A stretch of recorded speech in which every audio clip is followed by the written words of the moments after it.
What happens when an alien commander punches a human's stomach and her bones explode on impact? What she discovered next would shatter everything two species believed about strength, love, and the impossible. Because inside her womb was growing something that every scientist said could never exist, a child that would either end a galactic war or start one that would consume entire civilizations. But first, she had to survive the conspiracy that wanted them both dead.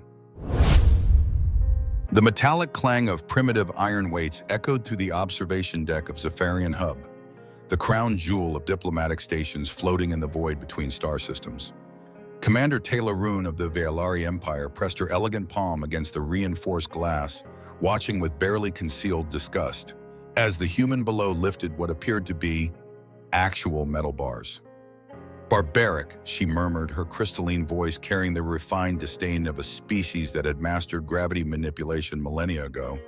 Her violet eyes, sharp as laser scalpels, tracked every movement of Captain Mason Drake as he performed what her people would consider Stone Age rituals. The Earth Defense Force officer moved with methodical precision, bench pressing what looked like crude iron as slabs while sweat glistened on his tanned skin. His dark hair was cropped military short, and despite the primitive equipment, there was something unsettlingly controlled about his form. Commander to Vectorin, her loyal bodyguard shifted uncomfortably beside her. His massive frame, impressive, even by Veilari standards, cast a shadow over her petite figure. "Perhaps we should return to the diplomatic quarters. The negotiations resume in no." Taylor's lips curved into a predatory smile.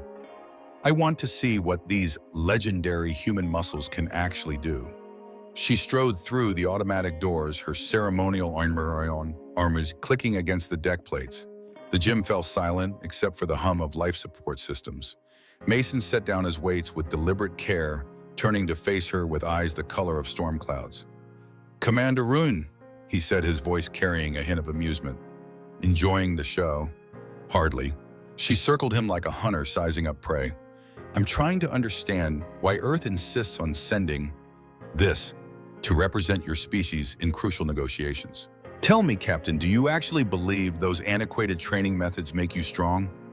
Mason toweled off his hands, completely unbothered by her proximity. Strong enough, Taylor laughed, the sound like breaking crystal. "My people have evolved beyond physical limitations. We command matter itself. Yet here you are playing with metal rocks like a child with toys." The space between them crackled with tension. Vex stepped closer, his hand instinctively moving toward his plasma sidearm. "You want to test something, Commander?" Mason's voice remained steady, almost casual. "Go ahead." The challenge hung in the air like an undetonated explosive. Taylor's eyes narrowed. In 3 centuries of life, no one had ever dared speak to her with such casual confidence. "If you're so proud of those relics you call muscles," she said, her voice dropping to a dangerous whisper, "let me test them." Mason spread his arms slightly, his abs clearly defined beneath his training shirt. "Be my guest." What happened next would be replayed in security footage across 7 star systems. Taylor drew back her fist, enhanced with Veilari bioengineering, capable of punching through standard hull plating. She struck his abdomen with the force of a small missile. The sound was like a gunshot in the enclosed space. But it wasn't Mason who cried out. Taylor's scream pierced the air as bones snapped like dry twigs. Her enhanced knuckles, designed to shatter, reinforced ceramics crumpled against what felt like living bedrock. The crack of breaking metacarpals echoed off the walls. She staggered backward, cradling her mangled hand, purple blood seeping between her fingers. Her face had gone pale as a moonlight, violet eyes wide with shock and agony. Mason hadn't moved, hadn't even flinched. "What?" she gasped, struggling to form words through the pain. "What are you?" Vex stood frozen, his massive frame trembling. In all his years protecting the commander, he had never seen her hurt, never seen her vulnerable. His hand hovered over his weapon, but what could he shoot at? The human had done nothing but stand there. Mason picked up a towel and gently approached Taylor, his expression shifting from amusement to genuine concern. "Easy there, Commander. Let me see that hand." "Don't touch me," she snarled, but her voice cracked with pain. "Aim," Mason said calmly. "Call medical. She's going to need bone reconstruction." The bodyguard's loyalty warred with his shock. His commander, the woman who could bend steel with her thoughts, had been broken by a human who hadn't even tried to hurt her. As Taylor's knees buckled from the pain, one terrible truth crystallized in the sudden silence. Everything they thought they knew about humans was wrong. Terrifyingly, impossibly wrong. The medical bay's sterile white walls seemed to close in around Taylor as the autosurgeon finished reconstructing her shattered hand. Synthetic bone grafts hummed beneath her skin, nanobots weaving new tissue with microscopic precision. She flexed her fingers experimentally, perfect function restored, but her pride remained fractured. The human's physiology is unprecedented, Dr. Kalin muttered, reviewing the impact analysis on his holographic display. Your strike registered at 847 psi. That should have liquefied organic tissue. Taylor said nothing, her violet eyes fixed on the data streams flowing past the viewport. Beyond the medical bay's reinforced windows, the helix belt stretched across space like a ribbon of liquid starlight, trillions of credits, worth of rare minerals suspended in cosmic dust, waiting to be claimed. Commander Vec entered with military precision, but she caught the barely contained fury in his golden eyes. The High Command requests your immediate presence in Diplomatic Suite 7. The war room was already thick with tension when they arrived. Admiral Zeph Karun, her superior and distant cousin, stood before a massive holographic map of the helix belt. His silver hair caught the light as he turned, disappointment etched across his angular features. Taylor, I trust your encounter with the human was educational. She lifted her chin defiantly, more than expected. The entire station is talking about it. Some call it an accident. Others whisper of human bioweapons. Zeph's voice carried 3 centuries of diplomatic experience. Neither narrative serves our interest. The hologram shifted, displaying mining vectors and territorial claims. Earth's proposed boundaries glowed in aggressive red cutting deep into traditionally Valari space. Captain Drake represents more than just military muscle, Admiral Karun continued. Intelligence suggests he has Level 7 clearance in Earth's Defense Consortium, the same authorization level as their Shadow Fleet commanders. Taylor's blood chilled. Shadow Fleet was rumored to be Earth's Black Ops division, operating in sectors where officially no human ships existed. What does Earth want that badly in the helix belt? She asked. That's what you're going to find out. Zeph's smile was sharp as a blade. The formal negotiations begin in 6 hours. Your mission is simple. Rad the human, find his weaknesses, discover what Earth is really after.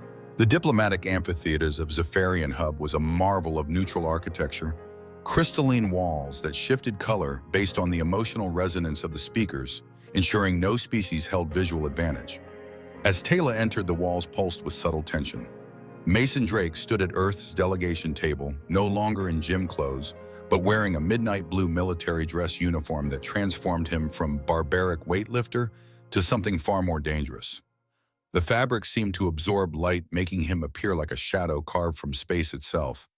Their eyes met across the room. This time she was ready for the strange flutter in her chest.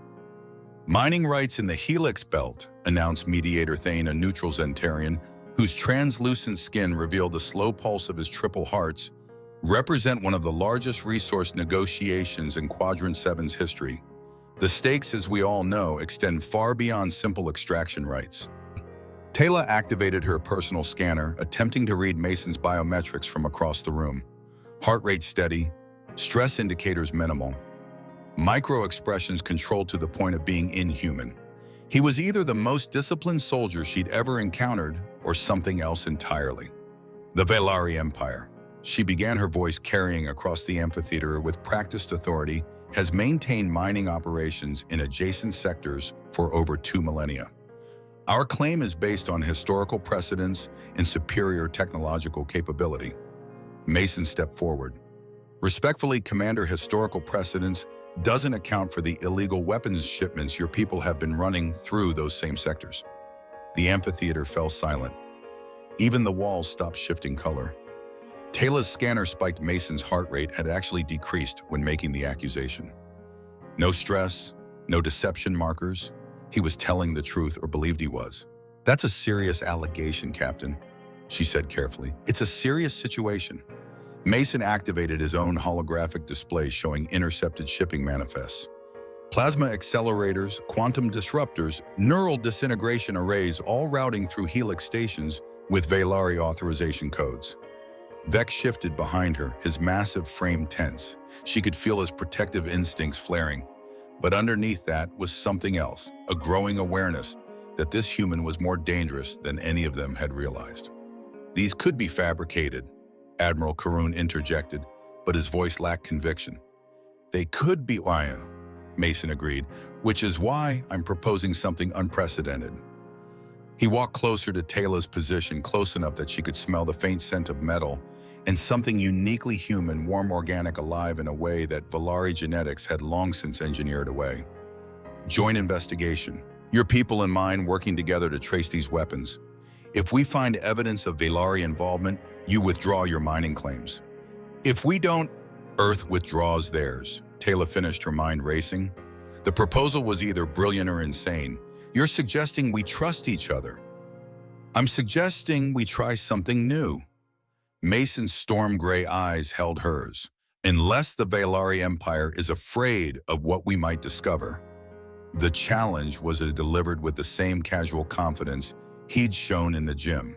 But this time Taylor recognized it for what it was, not arrogance, but absolute certainty. Whatever Mason Drake knew about the weapon smuggling, he was completely sure of his ground. And that terrified her more than his impossible strength ever could.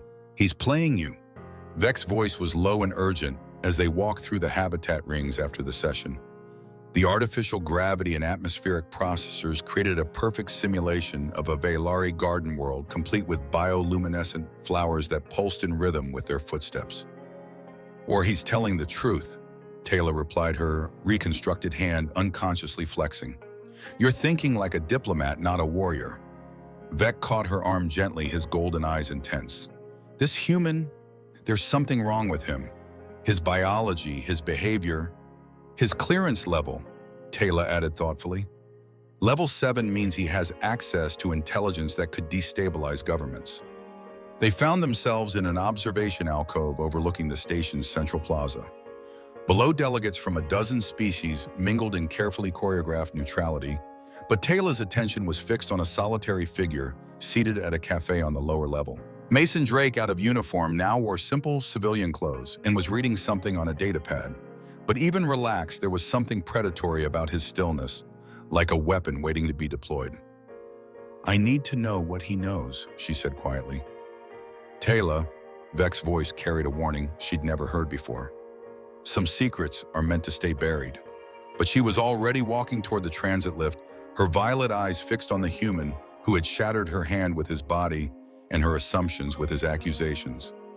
Behind her, Vectoran watched with growing dread as his commander, the woman he'd sworn to protect, the woman he'd loved, from afar for decades, walked straight into what felt like a perfectly laid trap. Or perhaps something far more dangerous. The beginning of something that would change them all forever. The cafe's ambient lighting cast soft shadows across Mason's angular features as Taylor approached his table. He didn't look up from his datapad, but she noticed his posture shift almost imperceptibly, a predator acknowledging another predator's presence. Mind if I sit? She asked, not waiting for permission, before sliding into the chair across from him. Free station, Mason replied, finally meeting her eyes. How's the hand? Functional. She flexed her fingers deliberately. Though I'm curious about the physics of what happened. Physics? Mason's mouth quirked upward. Try biology. Humans evolved on a death world, Commander. Everything on Earth was trying to kill us, for millions of years. We adapted. Taylor leaned forward, her scanner discreetly active beneath the table. Still no deception markers. Is that your explanation for impossible bone density? That's my explanation for survival. Mason closed his datapad. What's your explanation for weapons-grade plasma accelerators routing through Valari space? The question hit like a precision strike. Taylor's training kicked in, deflect, gather intelligence, never reveal weakness. You seem very certain of your facts, Captain. Where exactly did Earth acquire this intelligence? Mason was quiet for a long moment, studying her face with unsettling intensity. When he spoke, his voice carried an unexpected weight. 3 months ago, I was on Kepler, Ur 42b, terraforming colony, 12,000 civilians. The atmospheric processors were failing, and the nearest rescue ship was 6 weeks out. Taylor's scanner picked up a subtle change in his biometrics, not deception, but pain. Old pain carefully controlled. The colonists were dying from oxygen poisoning. Their children were dying. Mason's jaw tightened. Turned out the processors weren't malfunctioning. They'd been sabotaged with Valari neural disruptors. The words hit Taylor like a physical blow. Neural disruptors were banned weapons. They caused slow, agonizing death by overloading nervous systems. That's impossible. The Valari Empire doesn't sell weapons to terrorists. Mason's voice remained level, but his eyes had gone cold as deep space. I spent 72 hours in a radiation suit manually rebuilding those processors.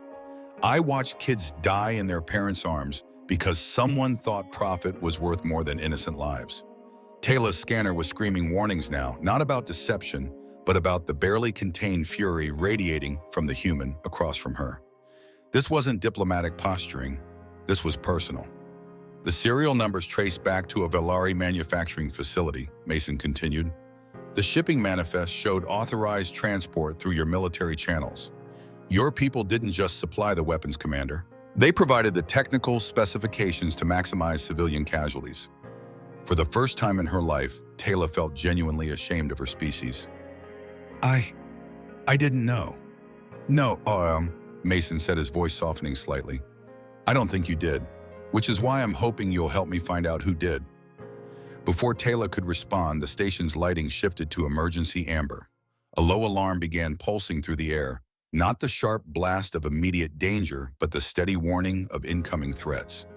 All diplomatic personnel report to secure zones immediately, announced the station's AI. This is not a drill. Mason was already moving his civilian clothes, somehow making him look more dangerous, not less. Stay close to your bodyguard, Commander. This feels like... The explosion cut off his words. The cafe's windows blew inward in a shower of crystalline fragments, as unmarked fighters strafed the station's outer hull. Emergency barriers slammed down, sealing them in the observation deck as atmosphere hissed through microfractures. Syndicate attack patterns. Mason identified grimly, pulling Taylor behind an overturned table as pulse rifle fire echoed from the corridors beyond. Vec appeared from nowhere, moving with surprising speed for his massive frame. His plasma rifle was already charged, golden eyes scanning for threats. Commander, we need to reach the diplomatic quarter. Admiral Karun is coordinating defenses from... The blast doors exploded inward. 6 figures in matte black armor poured through the smoke. Their movements perfectly coordinated. No insignia, no identification, but their weapons were military grade, and their tactics spoke of professional training. Down, Mason roared, somehow producing a sidearm from his civilian clothes. What followed was unlike any combat Taylor had ever witnessed. Mason didn't fight like a soldier, he fought like a force of nature. His movements were economical, precise, devastating. While Vec laid down covering fire with trained military efficiency, Mason closed distance on the attackers with terrifying speed. A syndicate mercenary aimed at Taylor. Mason intercepted the shot with his body. The plasma burst that should have killed him instead scattered harmlessly against his chest, leaving only scorched fabric. Impossible, Vec breathed, but kept firing. Mason grabbed the mercenary's rifle, crushed the barrel with his bare hands, then delivered a palm strike that sent the armored figure flying into the wall with bone-breaking force. Move, he shouted. More coming. They fought their way through 3 corridors, Vec and Mason covering each other with the fluid precision of veterans, while Taylor provided tactical analysis and target identification. Despite herself, she found the teamwork intoxicating. The human was magnificent in combat, not brutal, but efficient. He protected her and Vec with the same intensity he'd shown saving those colonists, never taking unnecessary risks, but never backing down when action was required. The data core, Taylor shouted over the weapons fire. If they're after the mining negotiations, they'll try to steal or destroy the diplomatic databases. Mason nodded grimly. Vec, can you get us to level 7? Through the maintenance sectors, Vec confirmed. But it's a kill zone if they're already there. They're already there, Mason said with unsettling certainty. This whole attack is a distraction. They reached the diplomatic data core just as the last of the syndicate infiltrators were downloading classified files. The firefight was brief but vicious. These mercenaries were better equipped and more experienced than the assault teams. When the smoke cleared, they found themselves standing over a pile of unmarked armor and encrypted data devices. "This is it," Mason said, extracting a data crystal from one of the mercenaries' equipment. "Everything we need to trace the weapon shipments." Taylor activated her portable scanner, interfacing with the captured device. Shipping manifest, payment authorizations, communication logs, all the evidence needed to prove the conspiracy. Then she saw the signature files. "No," she whispered, her face going pale. Vec leaned over her shoulder, his golden eyes widening in horror. That's impossible." There, clear as starlight, it was authorization code VT7749, command. General Valdris Torun, Vec's father, hero of the Outer Rim campaigns, one of the most decorated officers in Valari military history. "Dad," Vec's voice cracked like a child's. The data was undeniable.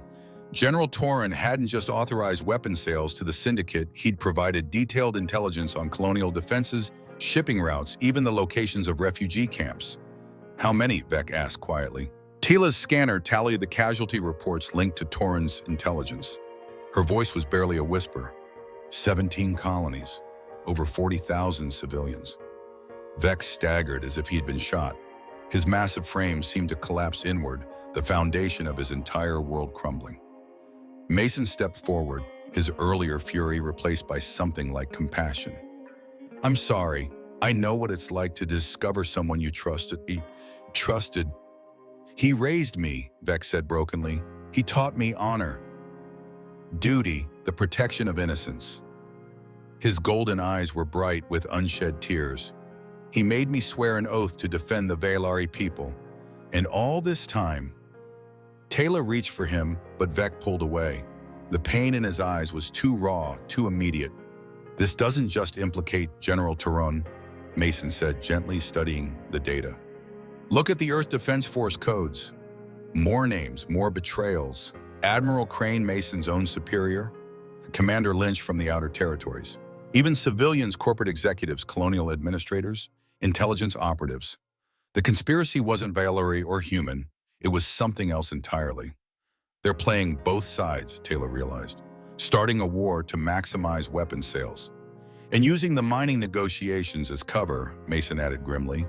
"Every ship that gets destroyed, every colony that falls, more weapons sold, more profit made." Vec slowly raised his head, and Taylor saw something she'd never seen before in her loyal protector's eyes: rage.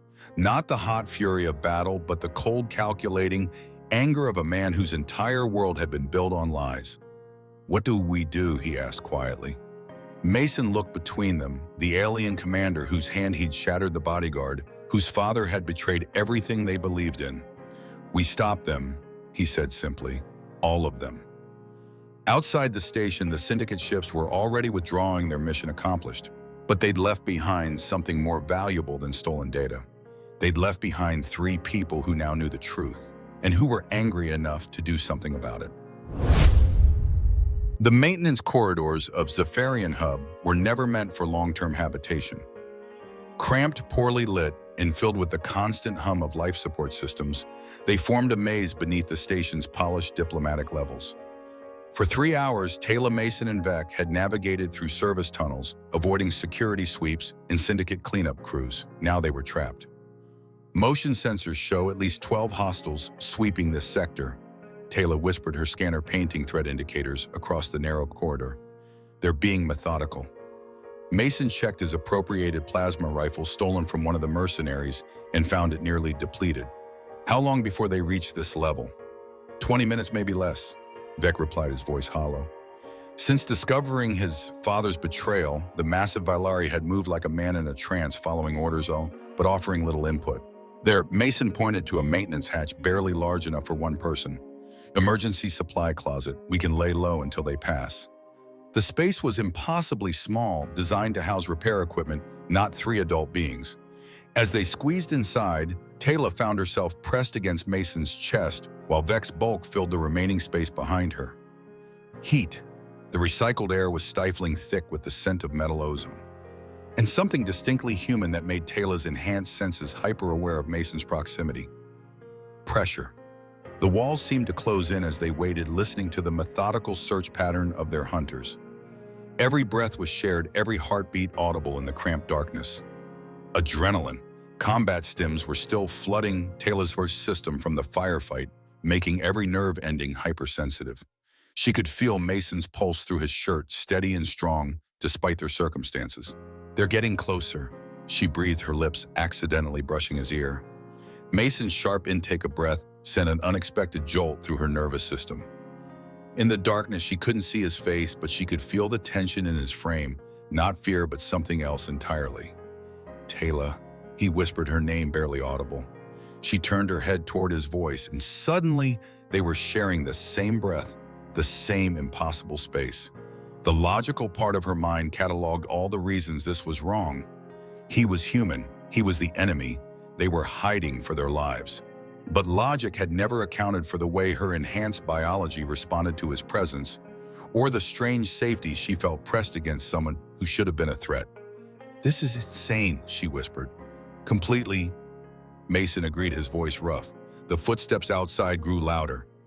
Vex shifted behind them, trying to make room, and the movement pressed Taylor even closer to Mason. She could feel his heartbeat accelerating, matching her own.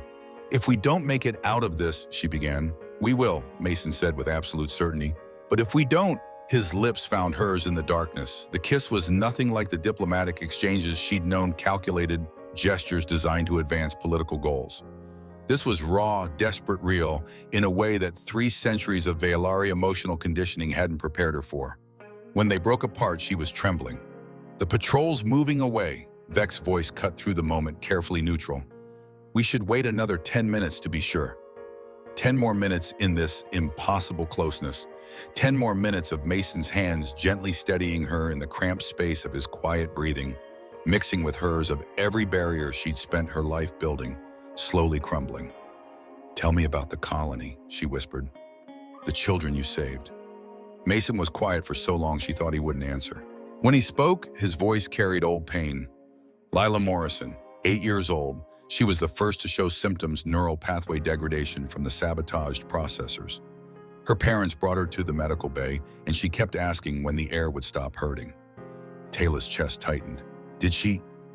She made it. They all made it eventually. But those 72 hours. Mason's hand found hers in the darkness, his fingers intertwining with her reconstructed ones. "I've been in combat zones, war theaters, disaster sites. But watching children suffer because of someone's greed, that changes you. Is that why you're here, for revenge?"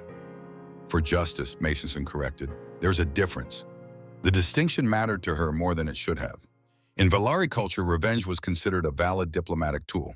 But justice, the human concept of protecting innocence, regardless of profit or politics, that was something her people had forgotten somewhere in their evolution toward higher thinking. "My father taught me that strength without compassion is just brutality," Mason continued, "but compassion without strength is just wishful thinking." "And you have both," Taylor said, understanding something fundamental about this impossible human. "So do you, Mason replied. "You could have had me arrested after the gym incident, could have used it as a diplomatic weapon. Instead, you're here looking for the truth." Before Taylor could respond, his lips found hers again. This time the kiss deepened, became something neither of them could have planned or calculated. Her hands fisted in his shirt as 3 centuries of emotional control finally shattered. When they broke apart, both were breathing hard. "All clear," Vec announced quietly. "We should move." They emerged from the closet into the dim corridor, but something fundamental had changed. Taylor caught herself watching the way Mason moved, the careful strength in his hands, the protective way he positioned himself between her and potential threats. "There's a secure communication array on level 12, she said, forcing herself to focus on their mission. "If we can reach it, we can transmit the evidence to neutral authorities." "The Zentarian Council," Mason agreed. "They'll have to investigate if the proof is compelling enough." As they moved through the maintenance tunnels, Taylor found herself hyper-aware of Mason's presence, not as an enemy or even an ally, but as something more dangerous. Someone she was beginning to trust. 6 clicks. Hours later, abandoned quarters, level 15. They'd found temporary shelter in an unused diplomatic suite, its occupants evacuated during the attack. While Vec maintained watch at the entrance, Taylor and Mason worked to decrypt the captured data files. The evidence was damning payment schedules, target lists, even tactical assessments of colonial defenses. General Torrens' signature appeared on dozens of authorization forms alongside Admiral Crane and other high-ranking officials from both species. "This goes all the way to the top," Taylor said, exhaustion evident in her voice. "Not the top," Mason corrected, studying the command hierarchy. "Middle management, the people with access but not oversight." Taylor looked up from her datapad, really seeing him for the first time without the lens of species prejudice. The careful intelligence in his storm gray eyes, the way he processed complex information, the strategic mind beneath the warrior's exterior. "You're not just military, are you?" Mason's smile was rueful. "Intelligence division. I've been tracking this conspiracy for 8 months. Then you knew about my people's involvement before you came here." "I suspected, but I needed proof." He met her eyes directly. "And I needed someone on the inside who couldn't be bought." The implications hit her like a physical blow. "You've been manipulating me from the beginning." "No," Mason said firmly. "I've been hoping you were exactly who you appeared to be, someone who values truth over politics. And if I hadn't been, then I would have found another way." Mason moved closer, his voice dropping. "But I'm grateful it was you, Taylor. More grateful than you know." This way he said her name sent heat spiraling through her enhanced nervous system. Before she could stop herself, she closed the distance between them. This time when they kissed, there was no hiding place, no emergency to excuse it. Just two people who'd found something unexpected in the middle of a war. When they broke apart, Mason's hands were tangled in her silver hair, and her fingers were tracing the impossibly dense muscle of his shoulders. "This is complicated," she whispered against his lips. "Everything worthwhile is complicated."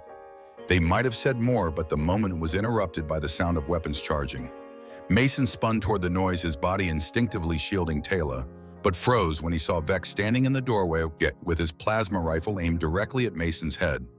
"Vec," Taylor stepped forward, but the massive Valari's golden eyes never left Mason's face. For a long moment, the only sound was the hum of the charged weapon. Then slowly, Vec lowered the rifle. "If you betray her," he said quietly, his voice carrying the weight of absolute sincerity, "I will kill you myself." Mason nodded once, understanding passing between the two warriors. "If I betray her, I'll deserve it." Vec studied him for another moment. Then something shifted in his expression, not quite approval, but acceptance. "She's been alone too long," the bodyguard said finally. "Protected by duty, isolated by rank. If you can give her something real." He paused, pain flickering across his features. "Then maybe something good can come from all this betrayal." The admission cost him. Taylor saw it in the way his massive shoulders sagged, in the careful way he avoided her eyes. Vec had been in love with her for decades, and he was choosing to step aside for the human who'd shattered everything they thought they knew about strength and honor. "Vec," she began, but he shook his head. "The communication array is clear." He reported, his voice carefully professional. "We can transmit the evidence within the hour." As he turned to leave, Taylor caught his arm. "Thank you." Vec's smile was heartbreaking in its gentleness. "You deserve to be happy, Commander, even if it's with him." When they were alone again, Mason pulled Taylor close, his forehead resting against hers. "Are we making a mistake?" she asked. "Probably," Mason admitted, "but I'd rather make mistakes with you than play it safe without you." Outside the suite's windows, the stars wheeled in their ancient patterns, indifferent to the small dramas of mortal beings. But inside, two people from different worlds held each other and pretended for just a moment that love might be enough to bridge any gap. Even the gap between species who were supposed to be enemies. Even in the middle of a war that some people were willing to profit from. Even when everything they'd believed about strength, honor, and trust was crumbling around them. Tomorrow they would transmit the evidence and watch their worlds change forever. Tonight they had each other, and for now that was enough. The intelligence they'd extracted from the Syndicate data cores led them to a location that officially didn't exist, sub-level 23, behind maintenance sectors that appeared as solid bulkhead on all stations' schematics. It had taken Vec's military access codes and Mason's infiltration expertise to even find the hidden lift shaft. "Motion dampeners are active," Taylor whispered, checking her scanner as they descended through the station's bowels. Whatever's down here, they don't want it detected. The lift opened onto a corridor that belonged in a different century, polished obsidian walls, atmospheric processors that hummed with expensive efficiency, and gravity generators that provided Earth-normal conditions. This wasn't maintenance space. This was a private facility built into the station's superstructure. Corporate money, Mason identified grimly. Black budget construction. Someone's been planning this for years. They moved through the shadows like ghosts. Vec's massive frame somehow silent. Despite his size, Mason flowing through the darkness with inhuman grace, and Taylor providing tactical coordination through subtle hand signals. The teamwork they developed during the attack had evolved into something almost telepathic. The corridor ended at a set of reinforced doors marked with biometric scanners. Beyond them, Taylor's enhanced hearing picked up voices, familiar voices that made her blood run cold. Admiral Crane, Mason breathed, recognizing his superior's gravelly tone through the barrier. And my father. Vec added, his voice barely audible, but carrying a weight of betrayal that threatened to crush him. Taylor activated her most sensitive recording equipment, molecular-level surveillance gear, that could capture conversations through solid barriers. What they heard next would haunt all three of them forever. The Helix Belt operation exceeded projections by 40%. General Torin was saying, his distinguished voice carrying the same authority that had inspired Vec throughout his childhood. 17 colonial targets eliminated weapons consumption up 300%, and the refugee displacement created perfect testing conditions for the new neural disruptors.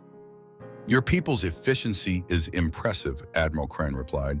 His voice carried the same measured tones Taylor had heard in countless diplomatic sessions, but now she heard the calculation beneath the courtesy. Earth Defense Force procurement is requesting an additional 5,000 units for the next phase. Which colonies are you targeting? Asked a third voice, cold corporate, unaccented. The Outer Rim settlements, Crane answered. New Geneva Port Australis, the farming cooperatives on Kepler 442b. Will stage Valari attack signatures, use their own weapons against the colonists. The survivors will demand increased military spending. Taylor felt physically sick. These weren't military strategists planning defense, they were butchers designing slaughter. The beauty of the plan, Turin continued, is that both species will blame each other. Humans will see Valari aggression. Valari will see human expansion. Each incident drives weapons sales for both sides. And the mining rights, the corporate voice asked. A convenient cover story. Crane laughed, the sound like grinding metal. Let the diplomats play their games, While they're arguing over asteroid belts, we're reshaping the galactic balance of power. Within 5 years, this war will require permanent military expenditure from every inhabited system. Mason's hands were clenched so tightly that Taylor could hear his knuckles cracking. Beside her, Vec trembled with suppressed rage, his golden eyes bright with unshed tears. Phase 3 requires more dramatic escalation, Torin said. We need an incident that will justify total war. Something that will make diplomatic solutions impossible. The Zentarian Peace Summit next month, suggested the corporate voice. If both delegations were eliminated by the other side's weapons? Perfect, Crane agreed. Mutual genocide. Every peaceful voice silenced in one coordinated strike. Taylor's recording equipment captured every word, every casual discussion of mass murder, every calculation of profit versus innocent lives. But as she listened, she realized that they were planning something more immediate. The evidence gathered during tonight's syndicate raid concerns me, Torin continued. If those data cores reach neutral authorities, they won't, Crane interrupted. My operative is already handling the situation. Drake the bodyguard and that idealistic Valari commander will suffer an unfortunate accident during their escape attempt. Mason went completely still. In the darkness, Taylor could feel the change in him, not fear, but the terrible calm that preceded violence. You're certain your man can handle Drake? Torin asked. Intelligence reports suggest unusual capabilities. Marcus Lynch has never failed an assignment, Crane replied confidently. Enhanced human or not, Drake bleeds like everyone else. The sound of footsteps approaching made them all freeze. Someone was coming down the corridor. Multiple someones moving with military precision. Move, Mason whispered urgently. But as they turned to retreat, the lift doors opened behind them, revealing 6 figures in black tactical gear. The trap had been perfectly laid. "Captain Drake," called a familiar voice. Commander Lynch stepped forward, removing his helmet to reveal a face Mason had trusted for 3 years. "Admiral Crane sends his regards." The firefight erupted instantly. Lynch's team had superior position and heavier weapons, but they'd made one critical error. They'd underestimated what 3 desperate people could accomplish when fighting for something bigger than themselves. Mason moved like liquid destruction, using the corridor's narrow confines to prevent the tactical team from bringing their full firepower to bear. Vec provided covering fire with methodical precision, each shot perfectly placed to maximize damage while conserving ammunition. And Taylor coordinated their movements with tactical brilliance, turning their desperate retreat into a fighting withdrawal. But they were still outnumbered and outgunned. "The glass room," Vec shouted over the weapons fire. "If we can reach the conference chamber." A plasma burst seared past Taylor's head, close enough to singe her silver hair. Mason grabbed her, pulling her behind a structural support beam, just as another volley turned their previous position into molten metal. "Recording is still active," she reported, checking her equipment. "If we can broadcast this." The reinforced doors to the conference chamber exploded outward as General Toron and Admiral Crane emerged with their own security details. Now they were caught between 2 forces trapped in a corridor that had become a kill zone. "End this," Crane ordered coldly. "No witnesses." What happened next would be replayed in tactical analysis courses for decades. Mason Drake went berserk, not the wild, uncontrolled fury of panic, but the focused, devastating rage of a human pushed beyond all limits. He moved through the crossfire like it didn't exist, plasma bolts that should have killed him, leaving only scorched clothing and superficial burns. His first target was Lynch, the man who'd betrayed years of shared service. Mason covered the distance in 3 impossible leaps, landed with both feet on Lynch's chest, and drove the traitor into the corridor wall with enough force to crack the reinforced bulkhead. "You were supposed to be one of the good ones," Mason snarled, his voice carrying a pain that transcended physical injury. Lynch tried to raise his weapon. Mason caught it, crushed the barrel with his bare hands, then delivered a palm strike that sent Lynch flying into his own tactical team. General Toron raised his ceremonial sidearm, targeting Mason's back. The shot that would have killed any normal being simply drove Mason to one knee before he rolled forward, came up behind Toron's guard, and disarmed the general with brutal efficiency. "For Vec," Mason said quietly just before his uppercut lifted Toron completely off the ground. Admiral Crane tried to run. Mason caught him at the quarter junction, spun him around, and slammed him against the wall, hard enough to crack both the bulkhead and several of Crane's ribs. "The children on Kepler 4.42b, Mason said, his voice deadly calm. "Remember them?" But the violence was taking its toll. Even Mason's enhanced physiology had limits, and the sustained combat was pushing him beyond them. He staggered, momentarily vulnerable. That's when Vec saw the sniper. One of Lynch's team had flanked them, found high ground near the conference chamber entrance, and was lining up a shot that would take Mason's head off. The human was too exhausted to dodge, too focused on Crane to notice the threat. Vec didn't hesitate. The massive Velari threw himself between Mason and the sniper just as the plasma rifle discharged. The bolt meant for Mason's brain took Vec's center mass, the energy discharge so powerful it lifted him off his feet and slammed him into the corridor wall. "Vec!" Taylor's scream cut through the weapon's fire like a blade. Mason spun toward the sound, saw Vec sliding down the wall with a smoking hole in his chest, saw Taylor running toward her fallen protector with complete disregard for her own safety. The rage that followed transcended anything Mason had ever experienced. He moved through the remaining enemies like an avenging angel, not killing, but destroying weapons, crushed bones, broken tactical positions, overrun with such speed and violence that the corridor became a monument to human fury unleashed. When the smoke cleared, Mason stood alone among the wreckage, breathing hard but still standing. Lynch and his team were unconscious, or worse. General Toron and Admiral Crane were alive but thoroughly neutralized. But Vec, Taylor knelt beside her bodyguard, her hands pressed against the massive wound in his chest, her scanner painting desperate medical readings in the air between them. "The blast missed his primary organs," she said, her voice tight with a controlled panic. "But he's losing too much blood. I can stabilize him, but he needs real medical attention." Vec's golden eyes fluttered open, focusing on her face with effort. "Commander, the recording is complete," Taylor assured him. "We got everything." "Good," Vec whispered. Maybe something good can come from this after all." Mason knelt beside them, his earlier fury replaced by grim determination. "Can you boost the station's communication array from here?" Taylor checked her equipment, nodding. "The recording has been uploading to the main database throughout the fight. If I can access the emergency broadcast system." Her fingers flew over her datapad, breaking through security protocols with desperate skill. Around them, the corridor was littered with the evidence of conspiracy weapons, documents, unconscious conspirators who would never see freedom again. "Broadcasting now," Taylor announced. Throughout Zafarian Hub, on every screen, through every speaker in every diplomatic quarter and public space, the recorded voices of General Torin and Admiral Crane began playing. Their casual discussion of mass murder, their plans for genocide, their calculation of profit from innocent blood, all of it transmitted to 17 different species' diplomatic corps simultaneously. The reaction was immediate and devastating. Security forces loyal to the various governments moved to arrest their own compromised officers. Emergency sessions were called in capital cities across known space. The carefully constructed conspiracy began collapsing as its architects found themselves exposed to the judgment of civilizations they'd planned to manipulate into war. But for 3 people in a blood-stained corridor, the victory felt hollow.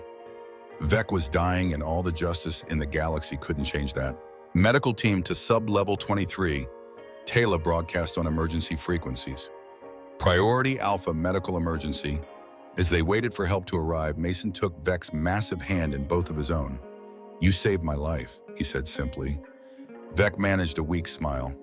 "Someone had to keep you from getting yourself killed. Taylor would never forgive me if I let her new, whatever you are, die on my watch." Despite everything, Taylor laughed, a sound caught between joy and grief. "He's going to be fine," she said, more to convince herself than anyone else. "We're all going to be fine." But as the medical teams finally arrived and began working to save Vec's life, all 3 of them knew that nothing would ever be the same. They'd stopped a war, exposed a conspiracy, and perhaps saved thousands of innocent lives. The cost had been higher than any of them could have imagined, and the hardest part was still to come. The Zentarian medical frigate Equilibrium drifted in neutral space 3 light-years from Zafarian Hub and any jurisdiction that might complicate their passengers' legal status. For 2 weeks, Taylor and Mason had been branded fugitives by their respective governments, heroes to some traitors, to others, but officially criminals who'd violated about 40 different diplomatic protocols. The irony wasn't lost on them that they'd prevented a galactic war only to become exiles in the process. "Vec's vitals are stabilizing," Dr. Shen reported, her translucent Zentarian features betraying no emotion as she reviewed the medical charts. "The synthetic organ grafts are integrating well. He'll live, though he'll never be quite the same." Through the medical bay's observation window, they could see Vec sleeping peacefully for the first time since the surgery. The massive Velari looked diminished in the hospital bed, but alive. Against all odds, gloriously alive. "The tribunal hearings conclude tomorrow," Mason said, checking the latest news feeds on his secure datapad. 73 arrests across 11 star systems.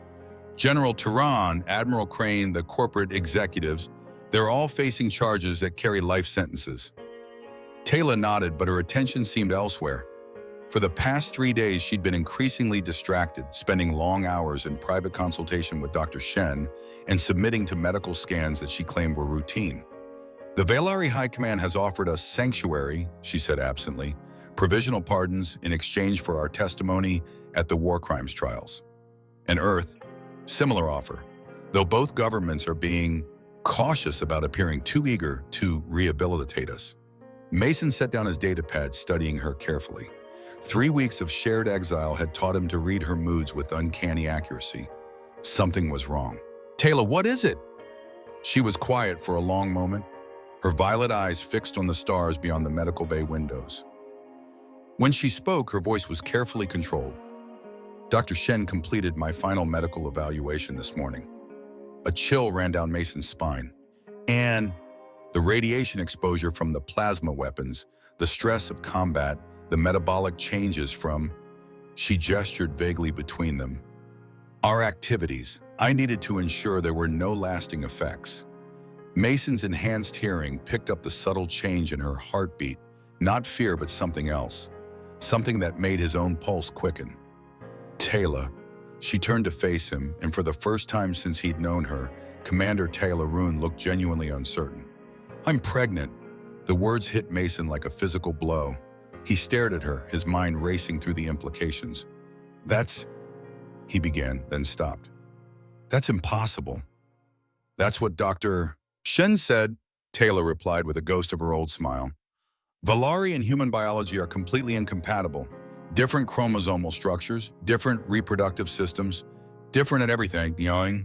The odds of successful fertilization are so low, they're essentially zero. But apparently someone forgot to tell our biology about the odds. Mason sat down heavily, the news rewriting everything he thought he understood about their situation. A child, their child, from two species that weren't supposed to be able to create life together. How is that even possible? Dr. Shen appeared in the doorway as if summoned by the question. An excellent question, Captain Drake. I've been studying the cellular analysis for 72 hours, and I have theories. She activated a holographic display showing microscopic imagery that looked like abstract art rendered in biological detail. Human DNA contains what your scientists call junk sequences, genetic material that appears to serve no function. Valari genetics have similar dormant patterns that we've always assumed were evolutionary remnants. The display zoomed in on specific genetic markers. But when exposed to the unique stress conditions, you both experienced combat stimuli, electromagnetic radiation from plasma weapons, the neurochemical changes associated with intense emotional bonding, these dormant sequences activated. Mason leaned forward, his scientific training helping him follow the explanation. You're saying the trauma unlocked latent genetic compatibility. I'm saying that both your species may have common origins far more recent than anyone suspected, Dr. Shen corrected. The pregnancy isn't an impossibility, it's a reminder that the universe still holds surprises. Taylor's hand moved unconsciously to her abdomen. What does this mean for the child? Unknown, Dr. Shen admitted. The genetic scans show a stable hybrid pattern, human resilience combined with Valari neural sophistication. The child will likely possess enhanced physical capabilities and expanded cognitive capacity. A superhuman with alien intelligence, Mason said quietly. That's either the most wonderful thing imaginable or the most terrifying. Both, Taylor agreed. 2 days later, Tribunal Station Gamma. The Galactic Tribunal's main courtroom was a marvel of neutral architecture designed to accommodate representatives from dozens of species without favoring any particular biological or cultural perspective. As Tyler and Mason entered to give their final testimony, the weight of 17 civilizations' attention settled on their shoulders. Chief Arbiter Kalen of the Centauran League called the session to order, with the gravity befitting a case that had reshaped interstellar politics overnight. The evidence presented by the accused-turned-witnesses has been thoroughly verified, Kalen announced, his mechanical voice carrying across the vast chamber. The conspiracy to incite interspecies war for profit has been conclusively proven. In the defendant's section, General Toron sat with the broken posture of a man whose entire worldview had collapsed. Admiral Crane stared at the floor, unable to meet the eyes of the subordinates he'd betrayed. The corporate executives looked merely annoyed, as if war crimes were a minor regulatory violation. However, Kalen continued, the methods employed by Captain Drake and Commander Roon violated numerous diplomatic protocols. Their actions, while ultimately beneficial to galactic peace, were technically illegal under 17 different jurisdictional codes. Taylor felt Mason tense beside her. They'd known this moment was coming, the decision that would determine whether they were heroes or criminals in the eyes of galactic law. Nevertheless, Kalen said, and something that might have been humor crept into his mechanical voice, the tribunal recognizes that extraordinary circumstances require extraordinary measures. The charges against Captain Drake and Commander Roon are hereby dismissed with prejudice. Relief flooded through the courtroom. In the gallery, Vex, still moving carefully, but insisting on attending, managed a fierce smile. Furthermore, Kalen continued, Both individuals are hereby appointed as special envoys to the newly established Interspecies Peace and Security Commission. Their unique experience with cross-cultural cooperation and their personal investment in peaceful relations make them ideal candidates for preventing future conflicts. Mason squeezed Taylor's hand. After weeks of uncertainty, they finally had a future together, officially with the blessing of galactic law. But Kalen wasn't finished. There is one additional matter, the chief arbiter announced. Medical scans conducted during the defendant's custody have revealed an unprecedented biological development. Taylor's breath caught. The pregnancy had been mentioned in their testimony, but she'd hoped it wouldn't become a matter of public record. Commander Ruin carries a hybrid child, the first successful human Valari conception in recorded history. This development has profound implications for our understanding of species compatibility in evolutionary biology. The courtroom erupted in whispered conversations as representatives from multiple species processed the implications. The child, Kalen continued, once order was restored, will be placed under the protection of the tribunal itself. No government corporation or individual may claim custody or attempt to exploit this unique being for political or scientific purposes. Mason stood, his voice carrying clearly across the chamber. With respect, Chief Arbiter, our child isn't a political symbol or a scientific specimen. They're a person who deserves to grow up free from the expectations of governments or the curiosity of researchers. Agreed, Kalen replied, and if machines could smile, his next words would have been accompanied by one, which is why their parents will have complete authority over their upbringing, education, and future choices. The tribunal's protection is meant to ensure that freedom not limited. As they left the courtroom, Taylor felt a strange mixture of triumph and trepidation. They'd won more than she dared hope, freedom, legal recognition of their relationship, and protection for their unborn child. But they'd also inherited a responsibility that extended far beyond their personal happiness. No pressure, Mason said quietly as they walked through the station's corridors. We're just raising the first child who could bridge the gap between species. When you put it like that, Taylor replied, it sounds almost manageable. They found Vec waiting for them in the transit lounge, his golden eyes bright with something between joy and wonder. A child, he said simply. After all the death, all the betrayal, there's going to be new life. Vec, Taylor began, but he raised a hand to forestall her concerns. I'm happy for you, he said and meant it. Both of you, what you've found together. It's worth all the pain we went through to discover it. Mason extended his hand human to Valari warrior to warrior. Thank you for everything. Vec clasped it firmly. Take care of her. Take care of them both. Always. As their transport prepared for departure to Earth, where they would establish their new lives as peace envoys, Taylor placed her hand on her still flat abdomen and felt the future stirring beneath her fingers. Not just her future or Mason's or even their child's. The future of two species learning that the differences between them were far smaller than they had ever imagined. And perhaps, if they were very lucky, the beginning of something even more extraordinary. The ribbon-cutting ceremony for the Human Valari Cultural Exchange Center drew representatives from across the galaxy. 6 months after the tribunal's verdict, Zephyrian Hub had been transformed from a place of conspiracy and violence into a symbol of unprecedented cooperation between species. Taylor stood on the platform overlooking the massive crowd, her ceremonial robes carefully tailored to accommodate her dramatically changed silhouette. At 8 months pregnant, she radiated the otherworldly glow that came with carrying new life, made even more remarkable by the fact that the life she carried had been deemed impossible by every geneticist in known space. Nervous, Mason asked quietly, adjusting his own formal uniform. The midnight blue fabric bore new insignia, the intertwined symbols of the Peace and Security Commission, marking his official role as humanity's first xenocultural envoy. Terrified, Taylor admitted, one hand unconsciously moving to her belly, where their daughter had been particularly active all morning. 6 months ago, I was throwing punches at your abdomen. Now we're supposed to be the poster couple for interspecies harmony. Mason's smile was warm with memory and anticipation. Your technique was terrible, by the way. You telegraphed the punch from the moment that you decided to throw it. I'll remember that for next time. There won't be a next time, Mason said, his voice carrying absolute certainty. Next time you want to test my strength, you can just ask nicely."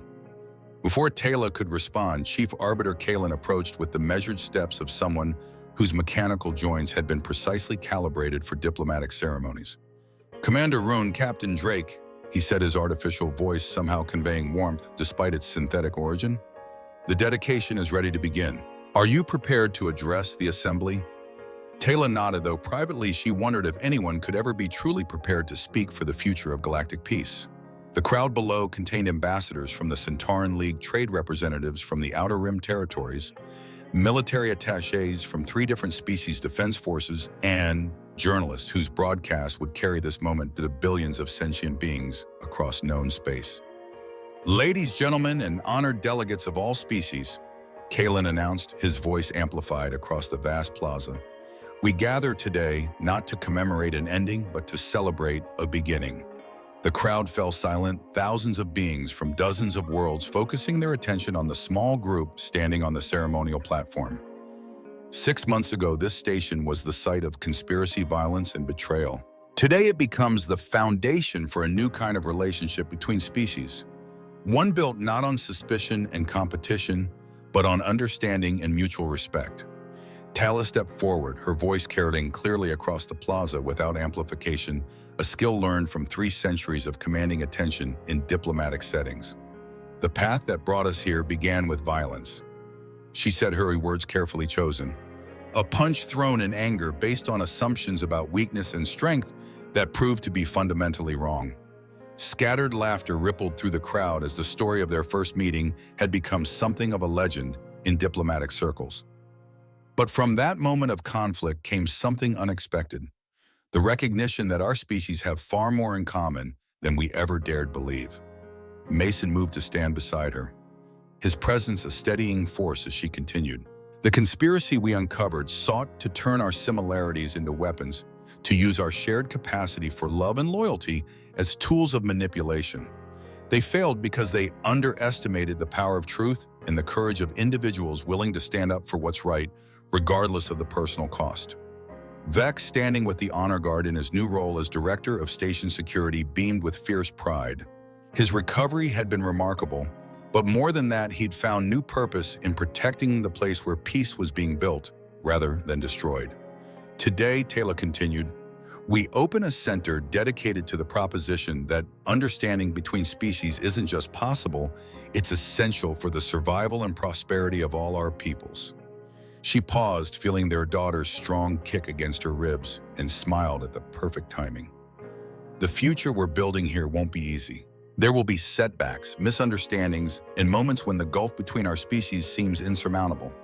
But we've learned that the most profound connections often come from the most unlikely circumstances." Mason stepped forward, his voice carrying the quiet strength that had first attracted Taylor's attention beneath her initial prejudice. 6 months ago, I was a soldier investigating weapons smuggling. Commander Ruon was a diplomat protecting her people's interests. We were supposed to be adversaries, maybe even enemies. His hand found hers, their fingers intertwining in a gesture that had become natural despite the fact that their species had different numbers of joints and completely different skin textures. Instead, we discovered that strength comes in many forms. Physical resilience, yes, but also moral courage. The willingness to question authority when authority is wrong, and the ability to see past surface differences to the essential similarity of all sentient life. The crowd was completely silent now, hanging on every word. "The child we're expecting," Mason continued, his other hand moving to rest gently on Taylor's belly, "represents more than just our personal happiness. She's living proof that the boundaries between species are far more permeable than anyone believed possible. She's also," Taylor added with a smile that lit up her entire face, "going to be absolutely spoiled by her Uncle Vec, completely overwhelmed by the expectations of 17 different governments and probably the most watched child in galactic history." This time the laughter was warm and genuine, breaking the formal tension of the ceremony. "But most importantly," Taylor said, her voice growing serious again, "she'll grow up in a galaxy where cooperation between species isn't an impossible dream, but a daily reality." Chief Arbiter Kalen stepped forward with the ceremonial plasma torch, its blue-white flame dancing in the artificial atmosphere. By the authority vested in me by the Galactic Tribunal and the Interspecies Peace Commission, he announced, I declare the Human Valari Cultural Exchange Center officially open. The flame touched the ribbon, which dissolved instantly in a shower of harmless sparks. The crowd erupted in applause that echoed off the station's hull, a sound that carried across space to ships and stations throughout the sector. But as the formal ceremony concluded and the crowd began to disperse toward the reception areas, Taylor and Mason found themselves alone for a moment on the platform. Your abs started an intergalactic crisis, Taylor said quietly, her voice filled with affection and amusement. Mason's laugh was rich with joy as he moved both hands to cradle her swollen belly. Yeah, but they also ended it. Beneath his palms, their daughter moved again, strong, active, completely unaware that her existence was reshaping the political landscape of known space. What do you think she'll be like? Taylor asked, leaning back against Mason's chest. Trouble, Mason replied immediately. Absolute unmitigated trouble. She's got your intelligence and your stubborn streak, plus whatever genetic surprises human Valari hybridization decides to throw at us. Don't forget your impossible physical resilience and your tendency to throw yourself into danger for the sake of others. God help the galaxy, Mason said with mock horror. We're about to unleash a diplomatic super soldier with abandonment issues and a hero complex. Taylor turned in his arms, violet eyes sparkling with mischief.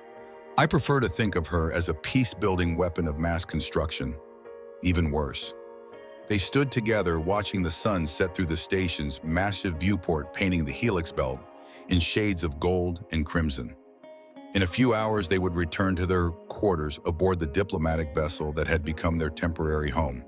Tomorrow, they would continue the careful work of building trust between species that had spent centuries viewing each other with suspicion. But for this moment, they were just two people in love, waiting for their child to arrive and change their world forever. Mason. When she asked about how we met, what are we going to tell her? Mason considered the question seriously.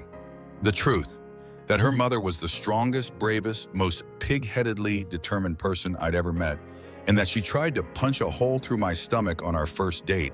That wasn't a date. It was foreplay. Taylor's laugh was bright as starlight carrying across the station and somehow making the future seem not just possible but inevitable. 6 months ago, they'd been enemies who discovered they were fighting the same war. Today, they were partners building a peace that would outlast them both. Tomorrow, they would be parents of a child who would grow up knowing that love could indeed bridge any gap, overcome any difference, and transform any conflict into an opportunity for something better. Their daughter wasn't just a baby. She was living proof that peace could be born from conflict, that understanding could emerge from misunderstanding, and that sometimes the most impossible things were just possibilities waiting for the right people to believe in them. In the distance, the first stars were appearing in the artificial night cycle, each one representing a world where their story would be told, retold, and passed down through generations as proof that even the vastest differences between peoples could be overcome by two simple principles: the courage to see beyond assumptions, and the willingness to throw a really bad punch at exactly the right moment. From a shattered hand to galactic peace, sometimes love really is the strongest force in the universe. But their story is just the beginning. What happens when their hybrid daughter discovers powers that could reshape reality itself? If you want to find out, hit that subscribe button and ring the notification bell, because the next chapter is going to blow your mind. What do you think their daughter's greatest ability will be? Let me know in the comments below.